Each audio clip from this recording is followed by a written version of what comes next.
담임 목사님께서는 대양주 예수교 장로회 총회 목회자 가족 수련회에 세미나 그리고 오늘 시드니 비전 장로교회 주일 예배 설교를 맡아서 지금 해외 출타 중이십니다. 목사님의 일정 가운데 성령님 함께하시고 영육 간에 강건하시도록 계속해서 기도해 주시기 바랍니다. 또 오늘 새벽에 목사님께서 이 말씀을 꼭 전해달라고 문자를 보내셨어요. 지난주 전체 출석 주의를 위해 협력하신 모든 성도님들께 감사드립니다 라고 꼭 전달해 달라고 하셨고요.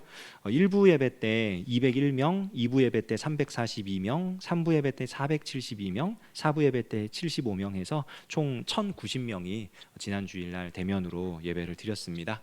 앞으로도 계속 함께 모여서 예배드리는 은혜가 더 넘쳐나기를 더 축복합니다. 목사님께서 자리를 비우실 때는 이제 부교역자들에게 미리 말씀을 하세요. 내가 언제 자리를 비우니까 설교를 준비를 해라라고 말씀을 해주십니다. 그래서 저도 이제 그 말씀을 듣고 고민을 좀 했습니다. 신약 성경에서 한 본문, 구약 성경에서 한 본문, 그리고 저희가 맥체인 성경 읽기를 하잖아요. 그 맥체인 성경 읽기 중에 한 본문 해서 세 가지의 본문을 놓고 몇 주를 고민을 했던 것 같아요. 사실은 설교를 다 준비를 해놨어요. 세 가지를 준비를 해놓고 어떤 말씀으로 오늘 이렇게 함께 말씀을 나누는 것이 좋을까 고민을 하다가 오늘 느헤미야 말씀을 가지고 나왔습니다. 느헤미야서를 읽다가요, 제가 의문이 하나 들었어요. 그게 뭐냐면 느헤미야 하면 우리는 이 사람이 아주 훌륭한 개혁자로 잘 알고 있잖아요.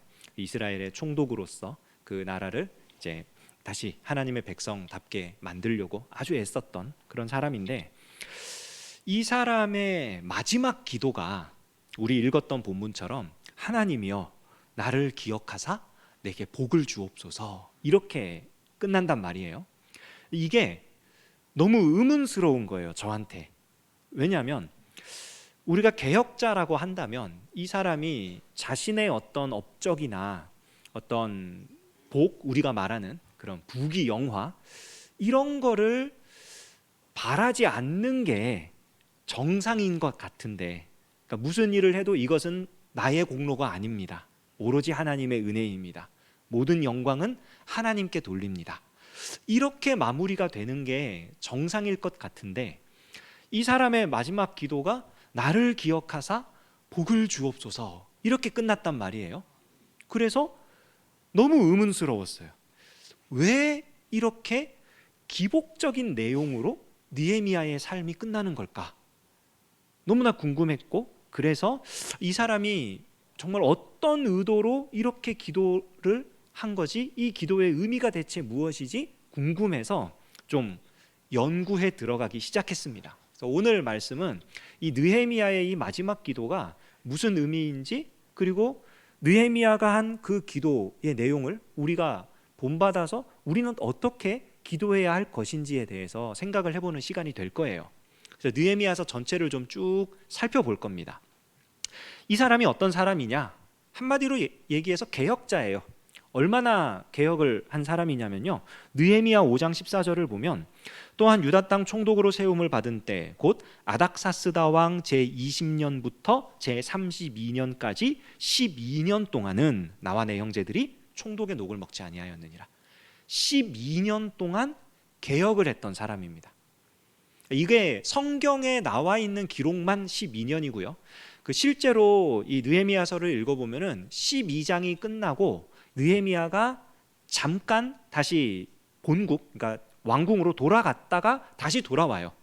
그러니까 갔다가 얼마 만에 왔는지, 그리고 돌아온 이후에 다시 총독의 임기를 어느 정도 했는지는 성경이 말해주고 있지 않습니다. 그리고 역사적 문헌에서도 찾기가 쉽지 않기 때문에 이 사람이 얼마나 오랜 기간 이 일을 수행했는지는 정확하게 알 수 없지만, 적어도 성경에 기록된 바에 의하면 12년 동안은 오직 사회를 개혁하는 데만 온종일 집중을 했던 그런 사람이에요, 이 느헤미야가.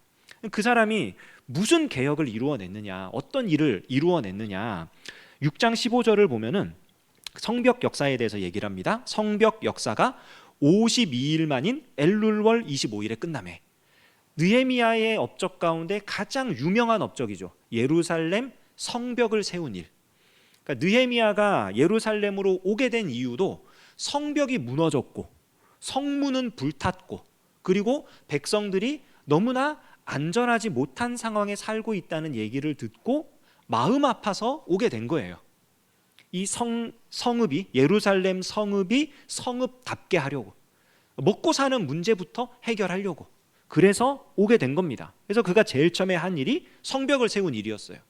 성벽을 세우고 나면 그걸로 끝이냐? 아닙니다. 7장 1절 2절을 보면요, 성벽이 건축됨에 문짝을 달고 문지기와 노래하는 자들과 레위 사람들을 세운 후에 내 아우 하나니와 영문의 관원 하나냐가 함께 예루살렘을 다스리게 하였는데, 하나냐는 충성스러운 사람이요 하나님을 경외함이 무리 중에서 뛰어난 자라.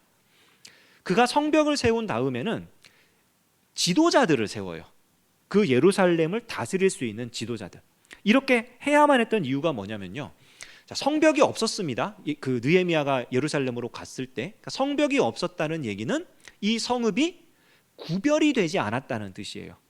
다른 민족, 그 경계선에 있는 다른 민족들과 예루살렘 성 내에 살고 있는 사람들 사이에 어떠한 그 보호막도 없었기 때문에 왕래가 자유로웠다는 장점도 있지만 동시에 바깥으로부터 오는 침입을 막아낼 수 없다는 위험도 도사리고 있는 거예요.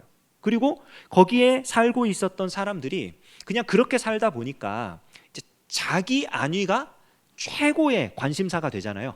그러니까 가진 자들은 더 가지려고, 없는 자들 것을 더 빼앗아서 자기의 삶을 더 윤택하게 하고 더 풍요롭게 하고 더 안전하게 하고, 없는 자들은 그 땅에 살지 못하고 더 지방으로, 시골로 도망가서 살 수밖에 없는 희한한 일들이 일어난 거예요. 돈이 많은 자들은 돈이 없는 자에게 돈을 빌려주고 엄청난 이자를 매겨가지고 더 많은 부를 획득하고, 가난한 자는 먹고 살 수가 없죠. 권력이 있는 자들은 주변에 다른 민족의 권력자들과 결탁을 해가지고 자기는 공격당하지 않도록, 적어도 자기는 피해자가 되지 않도록 그런 일들이 만연했습니다. 그러니까 느헤미야가 성벽을 세워서 이 예루살렘 성이 안전하게 한 다음에는 이 땅에서 제대로 다스리는 사람을 세워낸 거예요. 그래서 이 성읍에 사는 사람들이 적어도 올바른 정치, 그런 지도자들 아래에서 살아갈 수 있도록 그런 노력을 기울였습니다. 이렇게 사회적 기틀을 마련하고 나서 그제서야 이제 느헤미야가 정말 원했던 일을 추진하기 시작합니다. 느헤미야 8장 18절, 에스라는 첫날부터 끝날까지 날마다 하나님의 율법책을 낭독하고 무리가 이레 동안 절기를 지키고 여덟째 날에 규례를 따라 성회를 열었느니라. 율법책을 낭독하고 절기를 지키고 규례를 따라 성회를 열었다. 이게 초막절 얘기입니다. 느헤미야가 이스라엘 백성들과 함께 초막절을 지키는 거예요. 초막절이 무슨 절기냐면 하나님께서 이스라엘 백성을 애굽에서 건져내셔서 약속의 땅 가나안으로 들여보내셨다라고 하는 걸 기념하는 절기입니다. 하나님의 구원이 완성되었다. 우리는 하나님의 백성으로서 하나님의 은혜로, 하나님의 약속대로 살아간다라고 하는 것을 고백하는 절기가 초막절이에요. 이 초막절을 느헤미야가 성대하게 지킵니다. 매일 말씀을 낭독하고 그리고 함께 기도하며 그들이 이 절기 기간에 소외된 자 없이 모두가 다 와서 이 절기를 누릴 수 있도록 객과 고아와 과부와 레위인과 이런 사람들을 다 챙겨서 같이 기쁨의 잔치를 누리도록 합니다. 그리고 이로부터 얼마 지나지 않아 한 2주 정도가 지나고 나서요, 백성들 가운데에 자발적인 회개 운동이 일어나요. 이 절기를 지키고 났더니 우리가 그동안 말씀대로 살지 않았던 부분들이 기억이 나면서 하나님 앞에 회개와 자복의 역사가 일어납니다. 그래서 엄청난 말씀 성회가 일어나요. 그리고 언약이 갱신됩니다. 느헤미야 9장 38절, 우리가 이 모든 일로 말미암아 이제 견고한 언약을 세워 기록하고 우리의 방백들과 레위 사람들과 제사장들이 다 인봉하나이다 하였느니라. 여기 말하는 언약을 굳게 세웠다라고 하는 것은 뭐냐면 새로 언약을 만들었다는 게 아닙니다. 하나님께서 이스라엘 백성에게 모세를 통해 주셨던 그 율법의 말씀을 다시금 되새기고 우리가 이제는 그 말씀대로 살겠습니다라고 고백하는 거예요. 그리고 그 말씀을 굳게 지키기로 약속을 하고 도장을 찍고 사인을 하는, 그게 인봉하는 겁니다. 그러니까 이렇게 사회적인 그런 구조적인 개혁부터 시작해서 종교적인, 그리고 더 나아가서 개인의 심령에 이르기까지, 한 사람 한 사람의 그런 자복과 회개에 이르기까지 전 방위에 걸쳐서 놀라운 개혁이 일어났던 게 느헤미야의 12년 통치 기간 동안 일어난 일이에요. 그러니까 느헤미야가 한 일이 어마어마한 거죠. 이렇게 훌륭한 일을 했던 사람이 마지막에 이제 하나님께, 그러니까 하나님 나를 기억하시고 나한테 복 주세요, 이렇게 기도로 마무리했다는 게 더 이해가 안 가는 거예요. 느헤미야를 읽다 보니까 이렇게 훌륭한 사람이 어떻게 그렇게 기도를 했지? 그럼 혹시 이 사람이 처음부터 중심에 그러면은 어떤 자기의 부귀 영화나 어떤 그런 복을 받아 누리고 싶은 마음이 있었던 건가? 라고 다시 앞부분으로 가봤습니다. 그랬더니 이 사람이 왜 이렇게 열심히 개혁을 이루어냈는지, 왜 이렇게 성실하게 그 사역에 임했는지 동기가 나오는데요. 느헤미야 1장 전체 말씀을 보면은 느헤미야가 그 왕의 아닥사스다 왕 곁에서 술 맡은 관원으로서 열심히 일을 하고 있을 때 유대 지역에서 온 사람들로부터 예루살렘의 형편에 대한 소식을 들어요. 성벽이 무너졌고 성문이 불탔고 백성들은 황폐한 삶을 살고 있고 다 뿔뿔이 흩어져 가지고 너무너무 어렵다, 먹고 살기가 힘들다, 이런 얘기를 듣게 된 겁니다. 그런 얘기를 들으면서 느헤미야의 마음속에 기도가 터져 나옵니다.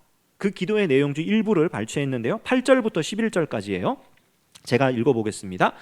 옛적에 주께서 주의 종 모세에게 명령하여 이르시되 만일 너희가 범죄하면 내가 너희를 여러 나라 가운데 흩을 것이요 만일 내게로 돌아와 내 계명을 지켜 행하면 너희 쫓긴 자가 하늘 끝에 있을지라도 내가 거기서부터 그들을 모아 내 이름을 두려고 택한 곳에 돌아오게 하리라 하신 말씀을 이제 청하건대 기억하옵소서. 이들은 주께서 일찍이 큰 권능과 강한 손으로 구속하신 주의 종들이요 주의 백성이니이다. 주여 구하오니 귀를 기울이사 종의 기도와 주의 이름을 경외하기를 기뻐하는 종들의 기도를 들으시고 오늘 종이 형통하여 이 사람 앞에서 은혜를 입게 하옵소서 하였나니 그때에 내가 왕의 술관원이 되었느니라. 이게 무슨 기도냐면 느헤미야의 속에 말씀이 생각난 거예요. 하나님께서 이 당신의 백성들에게 모세를 통해 율법을 주셨고 선지자들을 통해서 경고를 하셨는데 말씀을 떠나 살면 너희가 심판을 받을 것이다. 내가 너희를 사방 각처로 흩을 것이다. 그러나 떠나간 그 자리에서 회개하고 돌이키면, 다시 말씀대로 살기로 다짐하고 하나님의 백성이 되기로 다짐하고 돌아서면 내가 너희를 다시 불러들여서 이 이스라엘 땅에 내가 기업으로 주기로 한 그 땅에서 살게 할 것이다. 이 말씀이 떠오른 거예요. 그리고 기도하는 겁니다. 하나님, 저도 이 말씀을 기억합니다. 하나님이 예레미야 선지자를 통해서, 다니엘을 통해서 말씀하신 그 말씀들을 저도 기억하는데 하나님 기억해 주십시오. 이거 하나님 이 말씀을 까먹었을까 봐 이렇게 기도하는 걸까요? 아니죠. 하나님 이제는 그 말씀을 이루어 주십시오. 만약 그 일에 내가 쓰임을 받아야 한다면 나라도 가겠습니다. 당시 느헤미야가 왕의 술 맡은 자입니다. 이 얘기는 왕의 신복이었다는 뜻이에요. 왕이 너무나 신뢰하기 때문에 자기 곁에 두고 자기가 먹을 술을 먼저 맛보게 하는, 독이 들었을까 봐. 그러니까 이 사람이 배신하면 왕은 끝장이에요. 그러니까 절대 배신하지 않을 너무나 훌륭한 충신, 그런 사람이 느헤미야였다고요. 이 사람한테 대우를 왕이 안 좋게 해줬을까요? 어마어마하게 잘해줬겠죠. 자기가 유일하게 믿고 모든 걸 맡길 수 있는 사람인데 그거를 느헤미야가 포기하는 거예요. 이게 사실은 그냥 부귀 영화를 포기하는 게 아니고요, 목숨을 내거는 행위입니다. 왜냐하면 지금 이 말을 누구한테 해야 돼요? 왕한테 해야 돼요. 근데 왕이 지금 이 느헤미야한테 잘해주고 있어요? 못해주고 있어요? 엄청 잘해주고 있어요.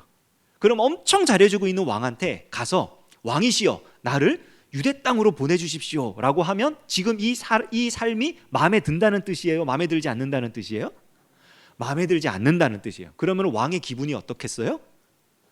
매우 속상하겠죠. 그러면 사형이에요. 그러니까 느헤미야가 그냥 단순히 부귀영화를 포기하는 게 아니고 왕궁에서의 안락한 삶을 버리고 저 피폐하고 황폐한 유다 땅에서의 그런 험한 삶을 가는 그 정도 수준이 아니고요.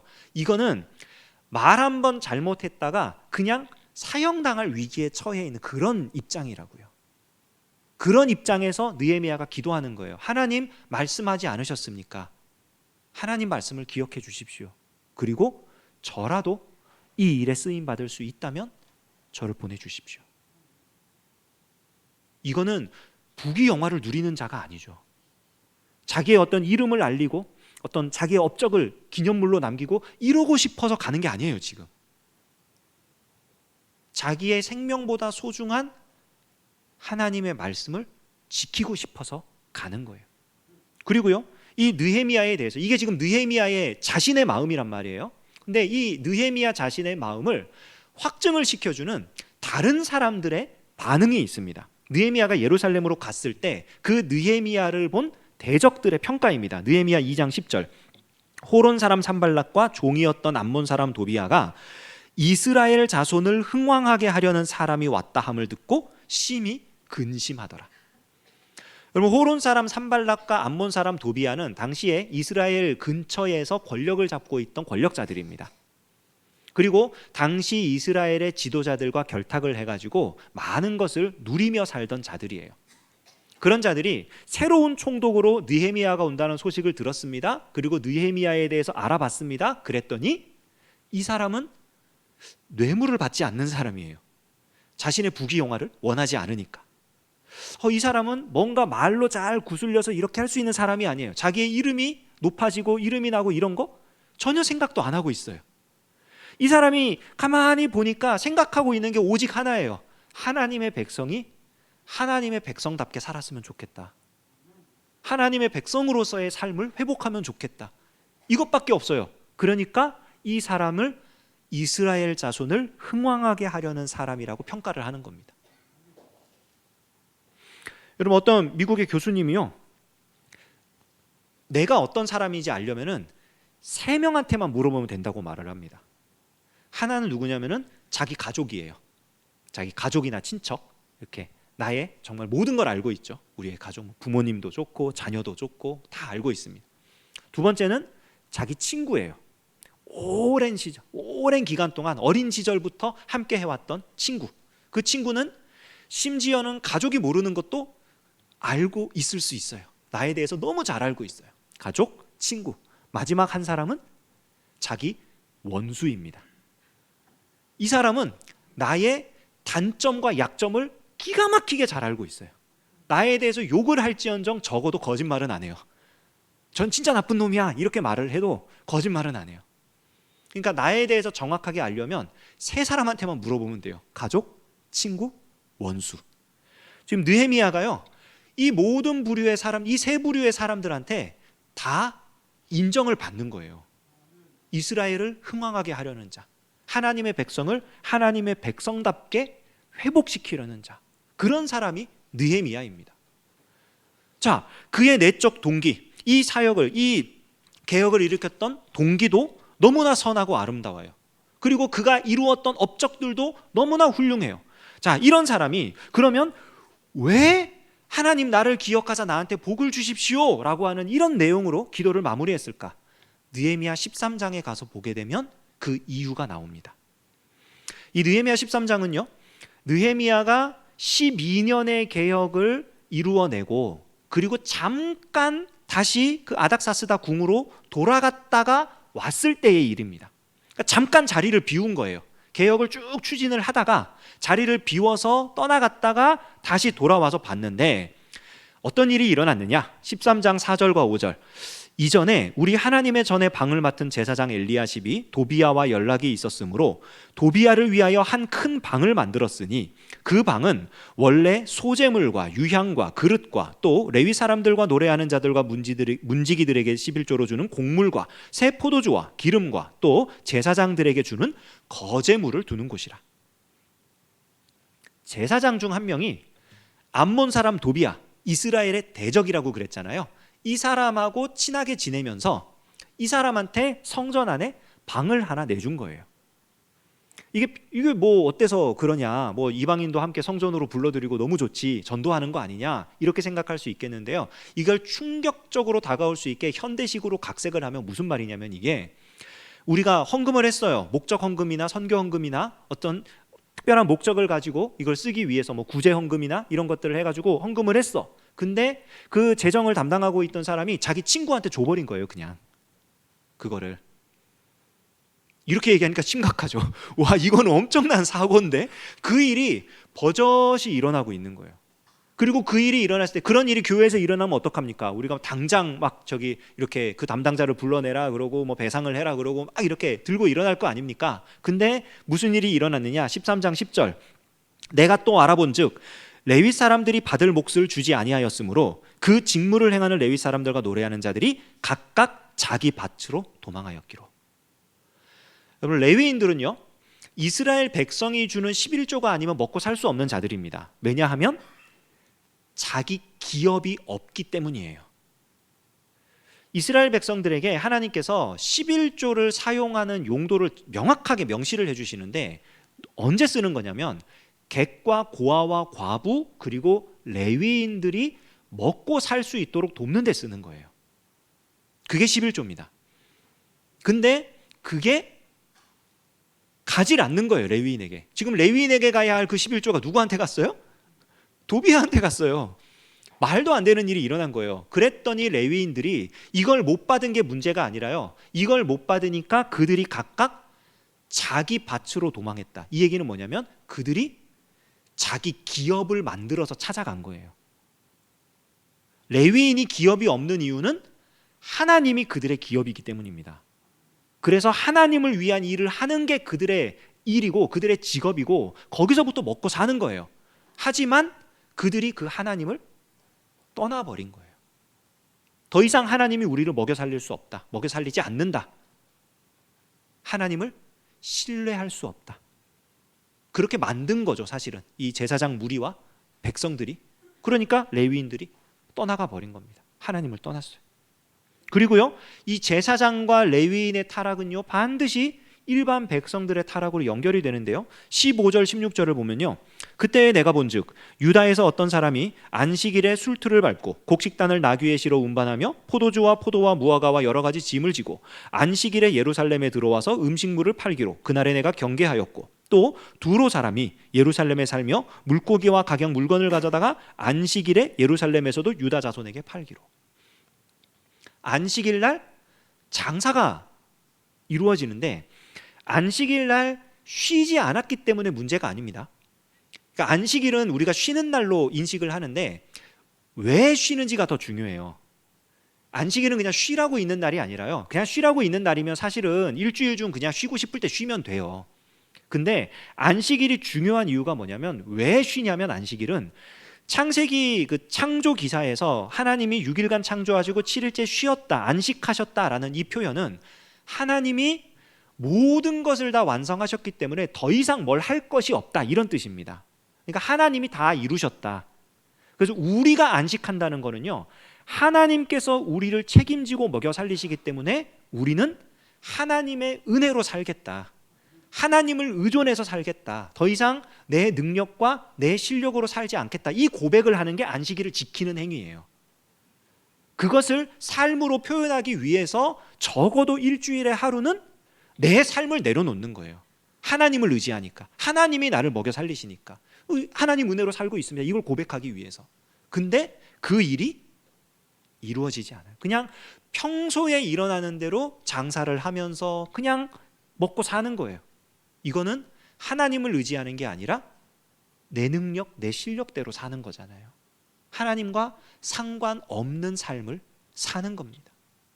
제사장이 자기 마음대로 행해요. 레위 사람들은 하나님을 버리고 자기 기업을 찾아갔어요. 백성들은 하나님의 은혜가 아닌 자기 실력으로 삽니다. 그리고 더 심각한 거 13장 23절 24절.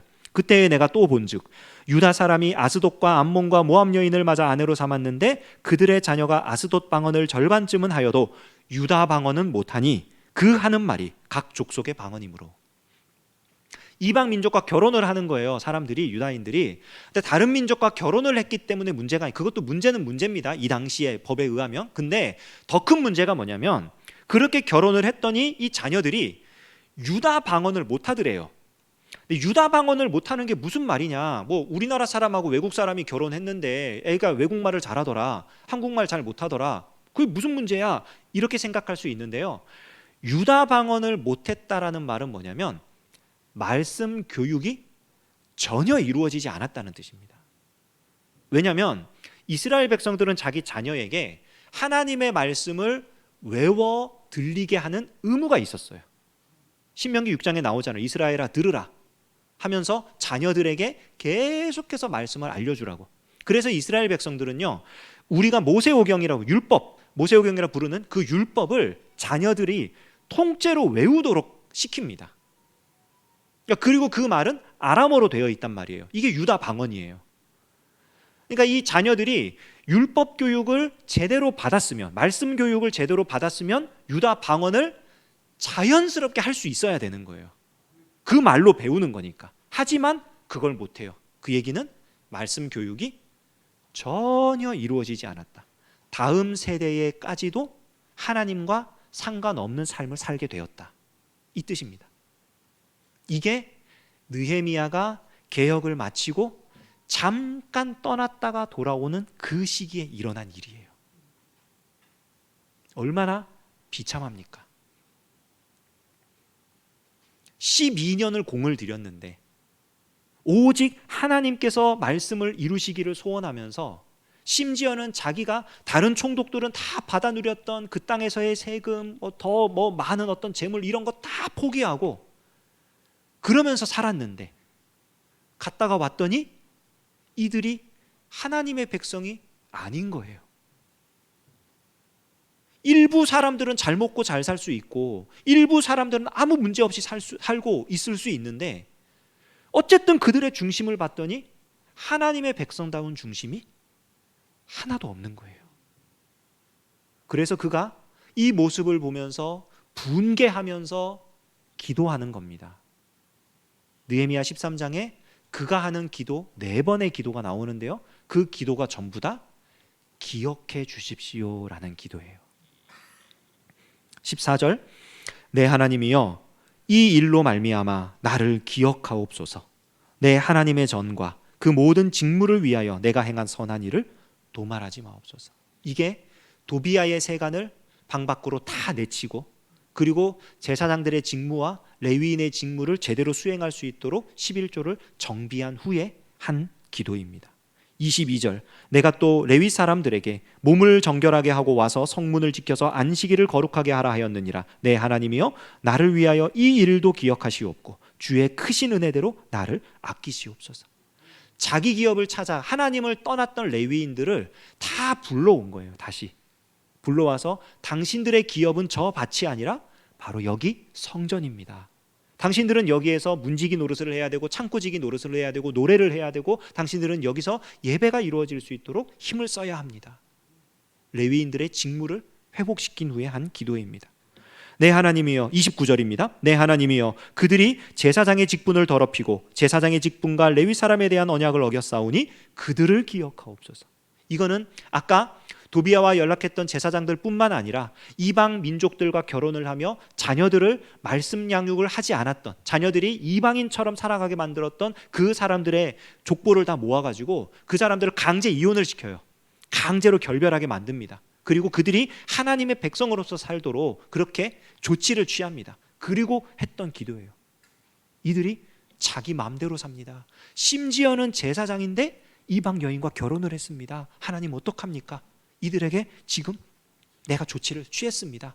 그들을 기억해 주십시오. 그리고 마지막으로 우리가 읽었던 본문, 하나님이여 나를 기억하사 복을 주옵소서. 여러분, 여기서 이 느헤미야가 기억해 달라고 하는 이 기도가 자신의 업적과 명예와 이름과 이런 것들을 기억해 달라는 기도로 들리시나요? 아닙니다.